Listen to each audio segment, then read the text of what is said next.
आज रविवार 8 फेब्रुवारी रोजी प्रगट दिनाचा मुख्य दिवस सुरू होताच शनिवारी रात्री 12 वाजल्यापासून श्री संत गजानन महाराज मंदिर परिसरात भाविकांची मोठी गर्दी उसळली आहे।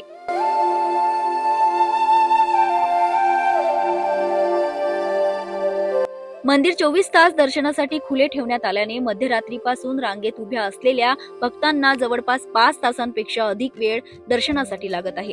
विशेष म्हणजे गर्भगृहातील मुख दर्शनासाठी 1 तासापेक्षा अधिक वेळ लागत असला तरीही भाविक अत्यंत संयम आणि शिस्तबद्ध पद्धतीने दर्शन घेत आहेत।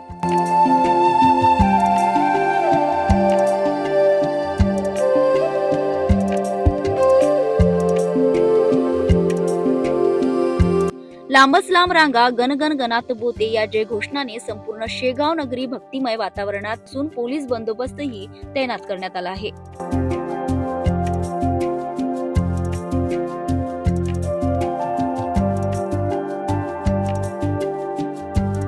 आज दिवसभर तसेच रात्री उशिरापर्यंत मंदिर भाविकांसाठी खुले राहणार असून लाखो भाविक शेगाव मध्ये दाखल होण्याची शक्यता वर्तवण्यात येत आहे।